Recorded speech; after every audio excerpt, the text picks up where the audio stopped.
Após exatos 41 dias sem entrar em campo, a Ponte Preta dá neste sábado o pontapé inicial na Série C do Campeonato Brasileiro.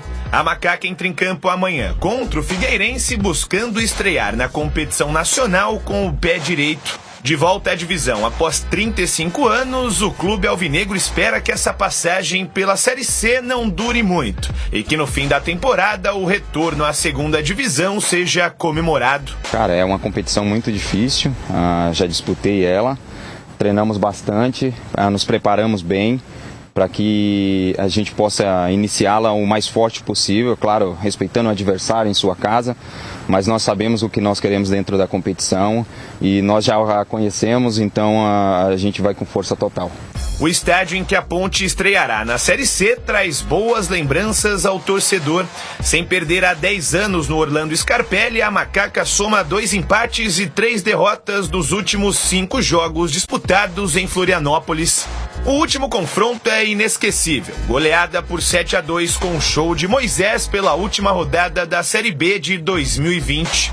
Mas apesar dos números positivos, o elenco pontepretano sabe que não terá vida fácil neste sábado. Jogo bom, jogo duro, uma grande equipe do lado de lá também, fizeram um bom campeonato estadual, tem boas peças, mas como eu falei, a Ponte Preta, meu ponto de ver, a equipe a ser batida, até pela história, pelos jogadores que tem aqui, e a gente vai para todos os jogos em busca da vitória.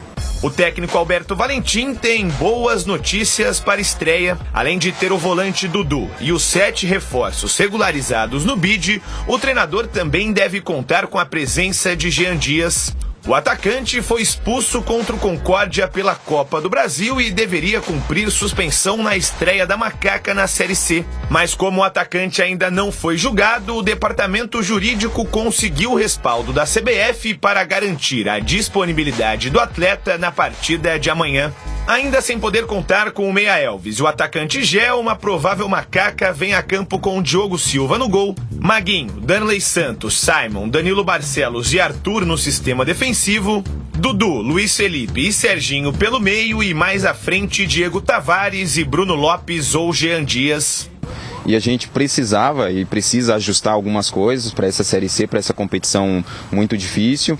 Então nós tivemos aí bastante tempo para ajustar e espero que as coisas aconteçam da forma que a gente está esperando. Além dos adversários dentro das 4 linhas, a Ponte Preta vai ter mais um desafio durante a Série C: as longas distâncias percorridas por todo o território brasileiro.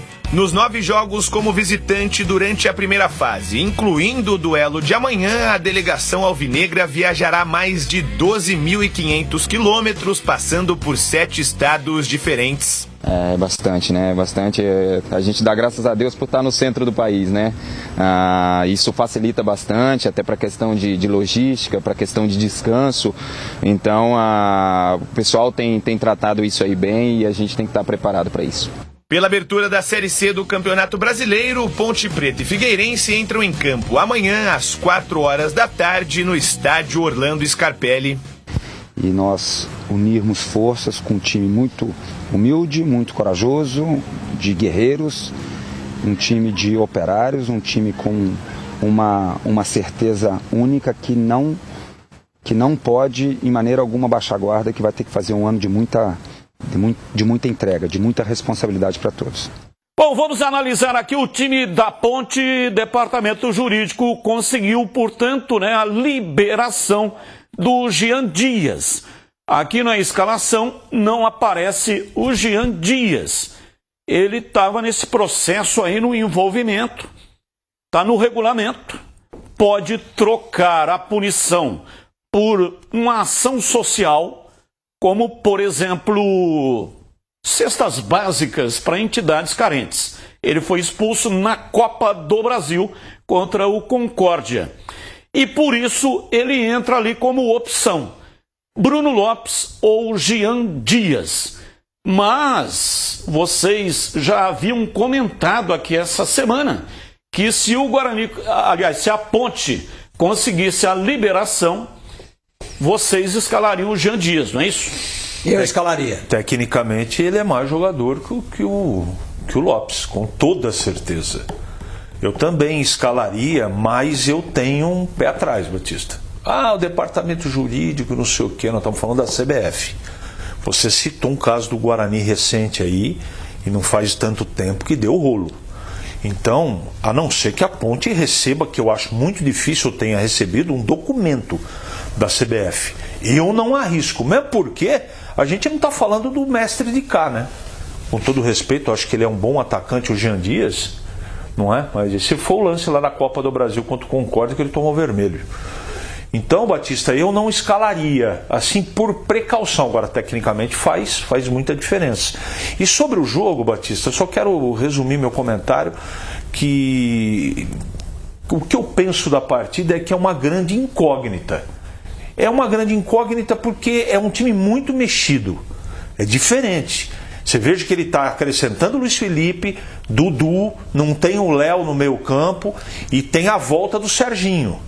E eu acho que aí é o segredo da situação. Se aí der encaixe, o restante não é que é mais fácil, mas tem chance de efetivamente, não é, dar uma encaixada. Mas é jogo complicado. A Ponte está preparada.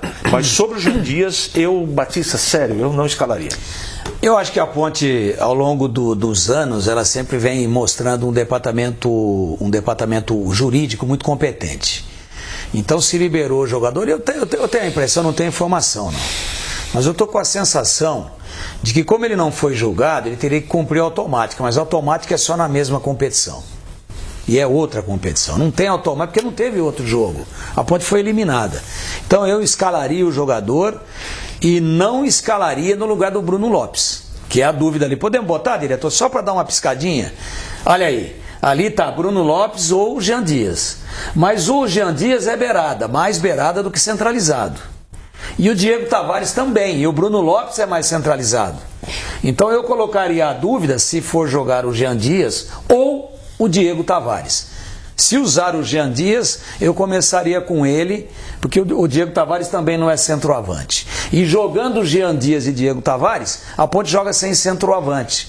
Isso é um cara que fica mais ali no pivô, mesmo sem ser um pivô, Bruno Lopes, mas tem um posicionamento mais de área. Então eu não colocaria a dúvida ali em ser escalando o Jean Dias, e sim no lugar do Diego Tavares, só para constar, e acho que a Ponte vai trazer os 3 pontos lá de Florianópolis.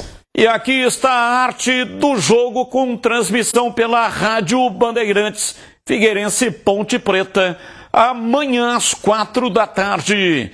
E no rodapé, a nossa linha de patrocinadores: Rocha Autopeças, Seara Alimentos, Iga Atacado, Desktop, Sicredi, Aroma das Ervas e Pisocol Argamassas.